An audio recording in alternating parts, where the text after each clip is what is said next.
know this will be usually after lunch will be a difficult session. And I see the number of participants also slowly increasing. Right. So please bear with us.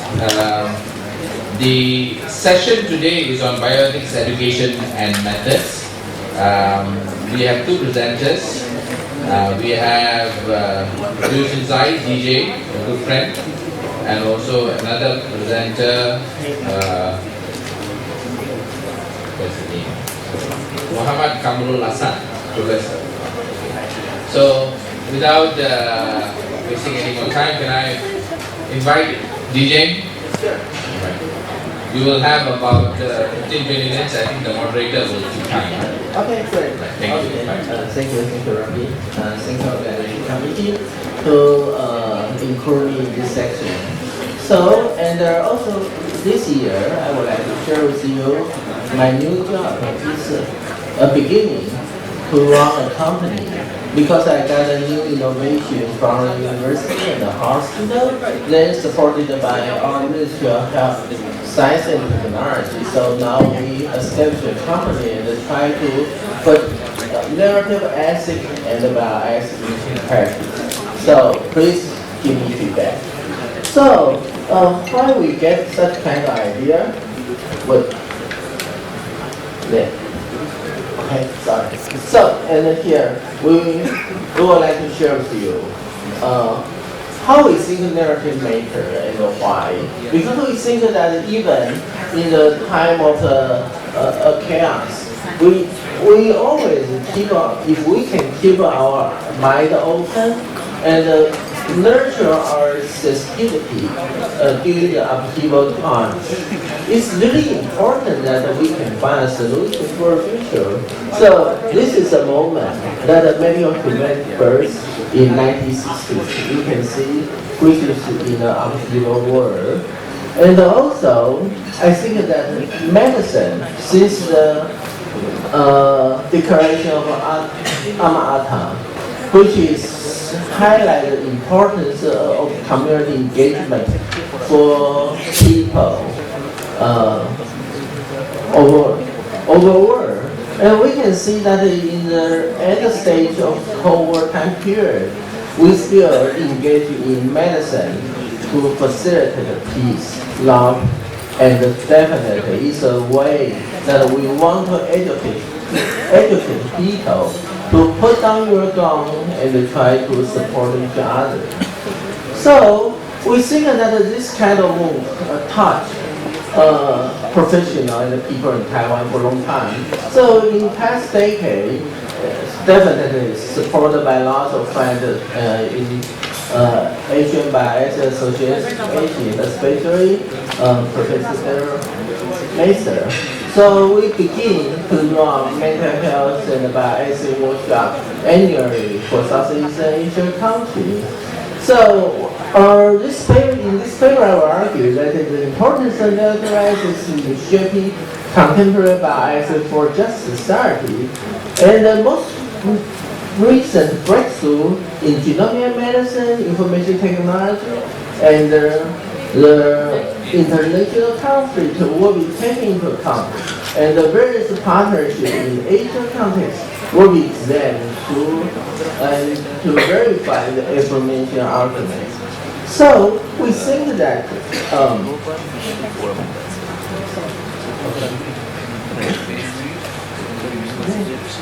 I don't work. So now work. Yeah. Okay.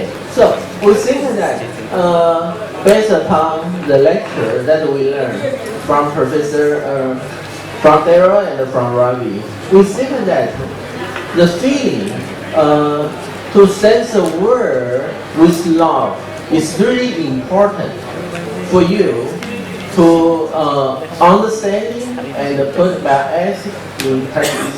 Okay, so we think that such kind of, we nurture such a kind of mind in the time of people sleep for the future, when beginning of the Taiwanese history right after World War II. So at that time, we suffered from all kinds of authoritarian state, white terror, and at the same time, significant epidemic influences. So, and with the time period, no matter which professional come from different area in Taiwan history, based upon love of the people, those medical professions begin to support people in Taiwan to free from their psychological, physical, and social terror from time to time. So even under authoritarian state, that we overcome the malaria in early 1960s. And afterward, we run into the family planning at the time period that the nations declared they will have the war with China. Okay. So, probably because this slide don't work. So I just lay out my main argument without the slide. So we think that it's really important that the history of Taiwan is based upon multi-origin of the people come to this place. So along the line, we always feel that we benefit from people from UK, Canada, United States, Japan, and definitely mainland China and all over the world. And most of them contribute a part to very solid infrastructure in health development. So we think that it's time for us to pay back. And we begin to take such kind of action when we are feel that we are much better. And we use the term bioethics in the sense that first, bioethics should be put into medical practice, in research and in clinical practice. And where no matter you are doing research or you are doing clinical practice, you have to engage in your mind to sense the suffering of the patient and the ordinary people, not only in your country, but also in the world. And also, once you nurture your feeling about your sensitivities, then it will be easier for you to feel that your feeling could be interpersonal and could sink into the local context, and the local context is significantly affected by global change from time to time. So nowadays, we begin to do a comparative historical research in the sense that we trace back to the way how the United States and Western Europe, how they developed their bourgeois civil society in the past, and in the way medical professionals play a very significant role in past decades. So we identify the past evolution path from the Western society. We also identify the really important dynamic for social change in Taiwan is the conflict or the balanced power between the state and the autonomous civil society, leading mainly by medical professionals. And then afterward, we are horrorized by the current situation in Hong Kong. So we fear that the Chinese nation already is ready to build up their strength, but at the same time, they horrify us with the police in Hong Kong. So we think that they are somewhere in between an authoritarian regime and in the liberation mind. But so far, we think that the Chinese Communist Party is still not self-confident enough, so they have to horrify the young student in Hong Kong. So, to solve the problem, we think that authoritarian is a common nature, part of common nature in our most recent Asian history. So we went to Vietnam we go along. It's a community party. We find their good nature is responsible of this party to their people. So we send our medical team to work along with them, and we find that we can help them by working together for clinical practice. Along the line, they are able to figure out in what way that they can maintain the clinical standard under their legal and social environment. So, and how to maintain it? Our solution is to help them develop an IT system to fit into their legal, political, and social context. Along the line, they are able to maintain their standard of clinical practice also. That will be patient-centered approach. So in a sense, each patient or professional society in the hospital and also the regional has been benefited from such kind of international cooperation. And at the same time, we think that we become mutual support for each other. We support them kind of advanced medical technology.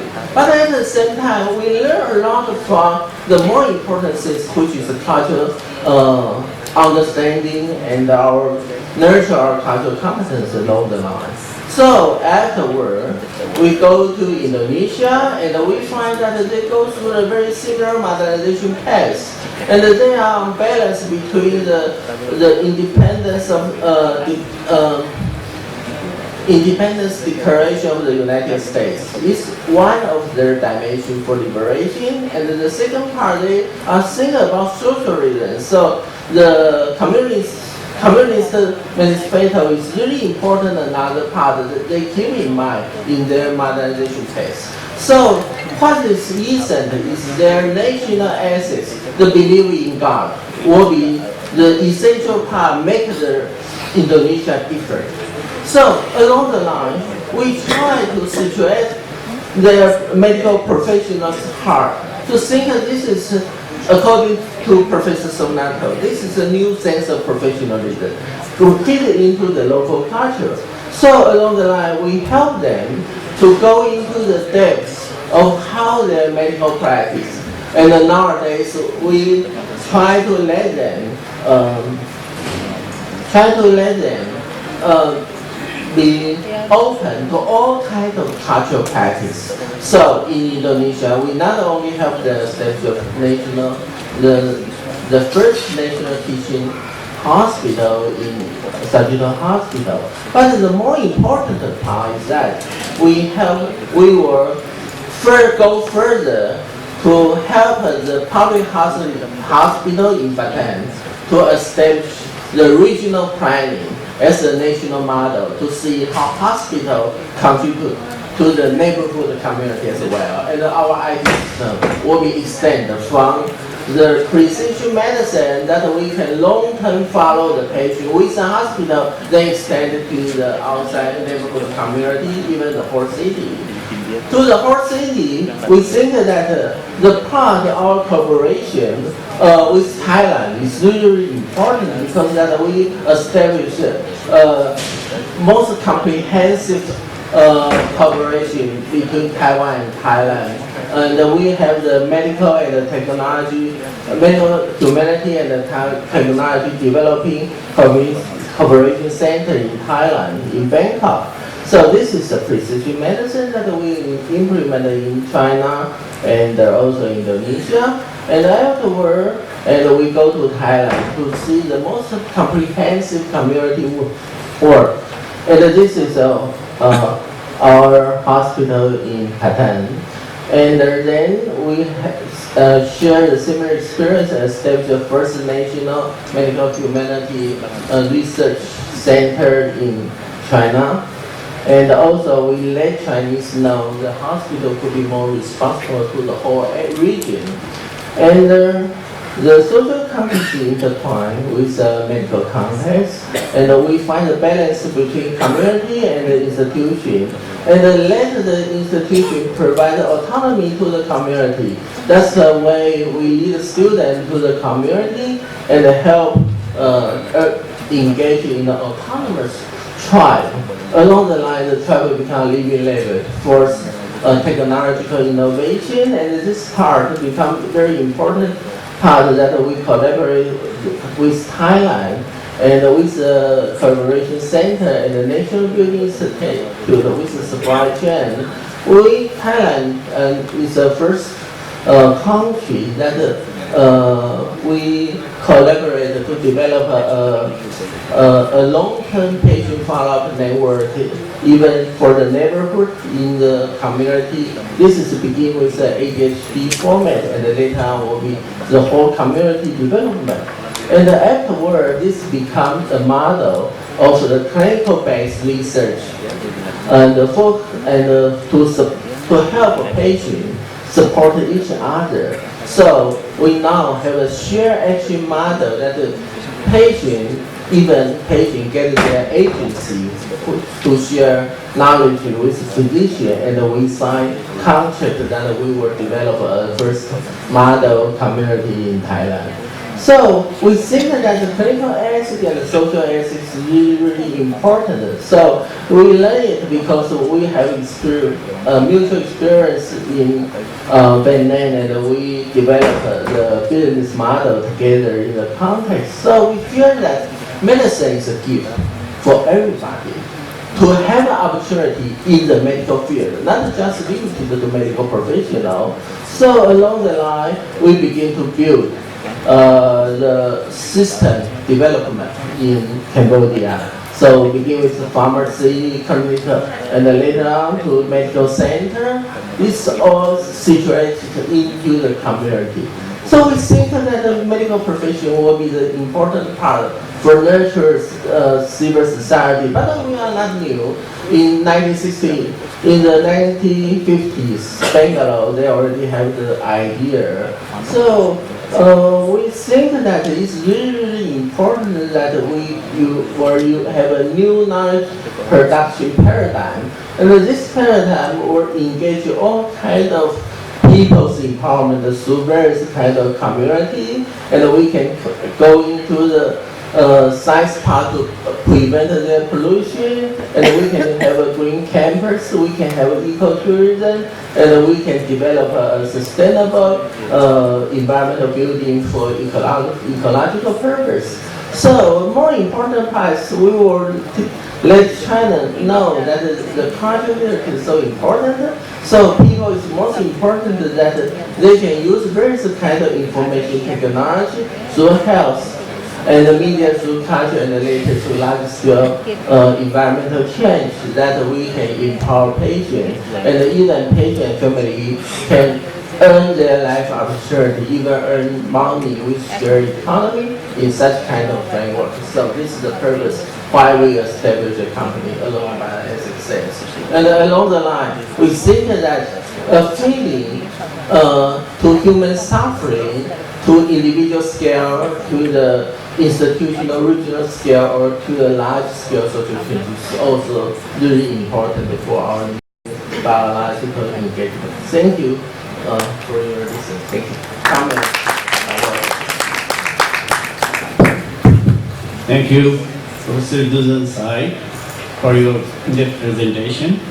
Now I'd like to call upon the second presenter, Muhammad Kamrul Ahsan, Professor of Philosophy, Jahangirnagar University, Bangladesh, will present on act. Okay, please raise your hand and answer questions.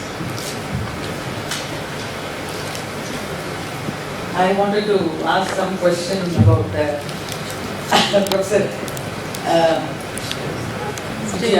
Tsai. So because I want to know whether the public hospitals and private healthcare hospitals, those who are what they call Ayurvedic, Siddha, that is local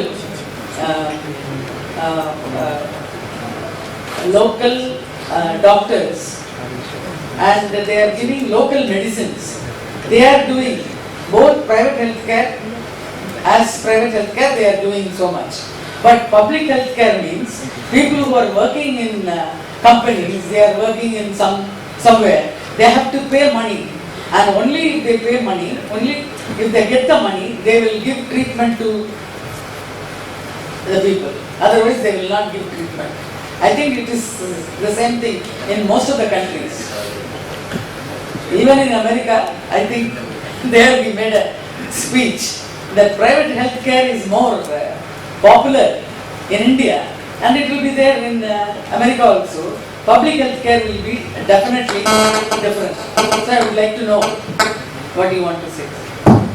May I have your attention, please? The presenters, may I have the attention of the presenters? Can you please come on stage? That would be more convenient. The presenters. Yeah, all the three presenters who just present. Yeah, that would be more convenient. Can I follow?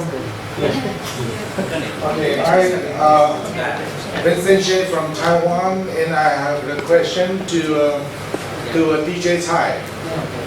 We know each other for decades, and my question is, I know he spent a lot of time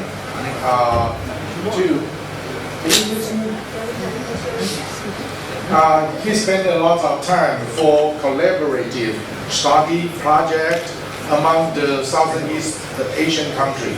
And my question is, what is the most difficult part for the collaborative studies? He didn't listen to me. We can listen to you. Yes. But to function the process, you can't do anything. So how are you going to answer my question? Can you please raise your question all over again? What are you going to do? This conference is inclusive. I think we can answer for him. Okay, thank you very much. And, well, anyone can answer me. Should I answer? Teacher, your answer? Yeah, please. Okay, yeah. Okay, yes. I say that, thank you, Vincent. You asked very important questions. I say that the most important issue in collaboration is a trust relationship. I think that the trust relationship is an essential part for any kind of human interaction, and also the purpose of ethical engagement as well. So I think that this, the answer to your question will lead to the first question, which is really, really important. I think that to distinguish the public and the private hospital, especially the duty of the health professional working inside, is really, really essential. But I think that in the past, we think that for all people working in public hospitals should serve as based upon altruism, so you shouldn't have any relation with private sector. And secondly, I think that the more radical move or shift in Taiwan healthcare system is that after universal health insurance, all prices are regulated by the state, and there's no additional money allowed you to collect through out-of-pocket service, except permitted by the state. So I think that this is really strong program in Taiwan in the sense of stronger state intervention or regulation.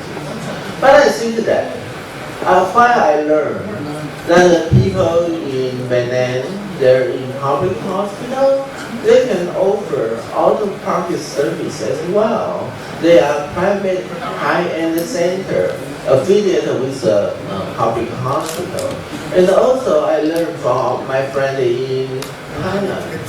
And some leading physicians or even public officers, they can have 1 or 2 days off or during the weekend. They can provide their service in very expensive private sector. And afterward, they committed themselves to as a really good public officer. And this system helped the public system save a very good talented people inside.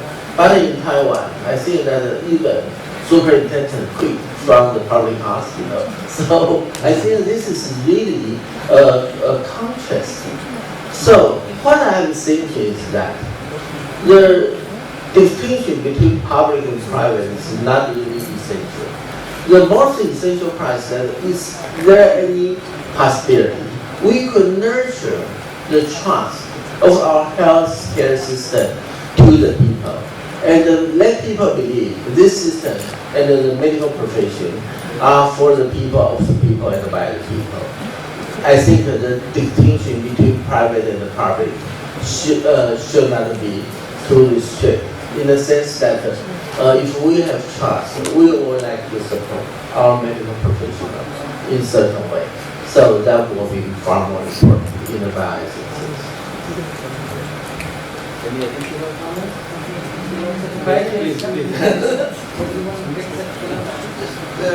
Thank you very much, dear presenter. Excellent presentation. Just one quick question to Professor Tsai. You have been, in your presentation mentioned about the shared action model. Okay. And also living lab. Could you please, living lab? Okay. Could you please tell a little bit about that? Okay. I think that the living lab is idea comes from the MIT. Because each time in the industry, they always have product design and go into mass production, and afterwards see how market responds to the product. If the market did not respond well, then the product's failure and you produce not really product, you produce tons of waste. So the idea of the living lab is to address the situation. First, they want to drive the user-led innovation. The user innovation becomes important part that industry can form a partnership with the user, and any kind of human relation, consumer relation will get instant feedback from the consumer, and also treat the consumer as a participant, as a designer in the process. So that's the original idea. And secondly, in medical field, I lead since we call it information national policy. We see all context or environmental institutions apply smart technology. Should be patient-oriented, should be consumer-oriented, especially in the medical field. We first propose patient-centered approach in the sense that the patient should have a right to make decisions with you. And then while we use the smart technology, we think that the digital content get from the quality of life is somehow more important than what you have done in medical setting, especially in critical medical setting. So in that sense, we encourage the patient with the support from smart technology that we can establish long-term relationship. So medical team can always follow the patient for a long time. But at the same time, we find that it's really difficult because it's waste time. But however, when we find the patient uses smart technology and they begin to think and they feel that we take seriously about what they feedback to us, then they organize, become a group, and automatically help us to collect data and to provide valuable suggestions and feedback to medical team. So along the line, we find that each doctor, nurses, even occupation therapists, they become a coordinator, really doer, service provider, are disseminated into the patient and their family and their supporting group network. Not we service though many as a consultant. And also, the more important that we move from consultant to be a coordinator because their feedback is much more important in our view to improve our own work. So along the line, we created the idea, the shared action model. We recognize the dual subjectivity on the patient side, on the patient group side. So that's the idea behind the scene. Okay, I think our questions goes to Tsai, but I like to thank all the presenters for their nice presentation. But I have a small and short question to Professor Dr. Kamala-san. As you say, extreme happiness, moderate happiness, and happiness. Can you demarcate these three? Please, answer please. Okay, you can few things. Pleasure is measurable. Otherwise, you can't actually order your choice. Especially Bentham's version of utilitarianism says is hedonistic calculus. We have 7-point hedonistic calculus by which we can measure happiness of A compared to happiness of B. It is actually not happiness. According to Bentham, that is pleasure. So there is a difference between pleasure and happiness. Pleasure means pleasure of body, and we have pleasure of mind. So happiness covers both pleasure of body and pleasure of mind. But pleasure of mind cannot be measured. In that case, when you use happiness and pleasure, you should be a bit careful. And there is a complaint against Bentham on the part of Mill that we cannot actually measure happiness. So we have to distinguish between pleasure of body and pleasure of mind.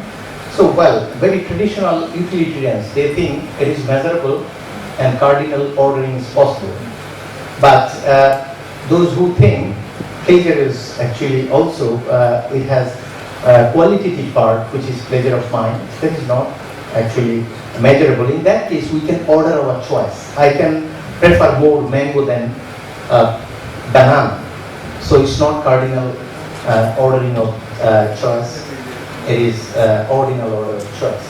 So we can always actually compare it, but not in terms of number that has been suggested by Bentham. So it's possible. I would like to ask one more question.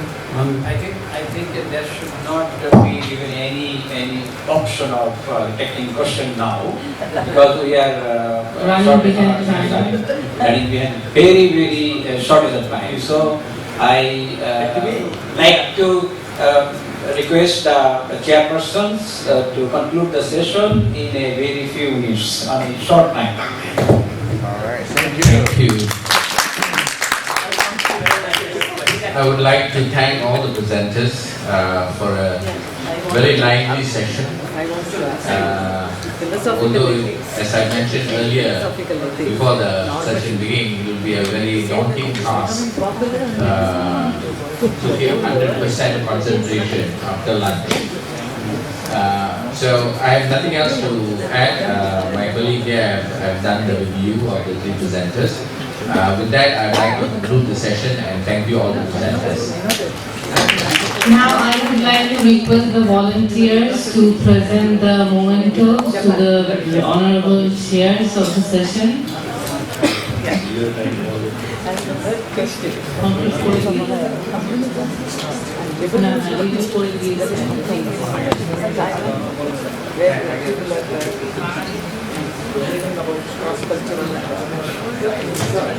JMP says that there is a green communism there and all around.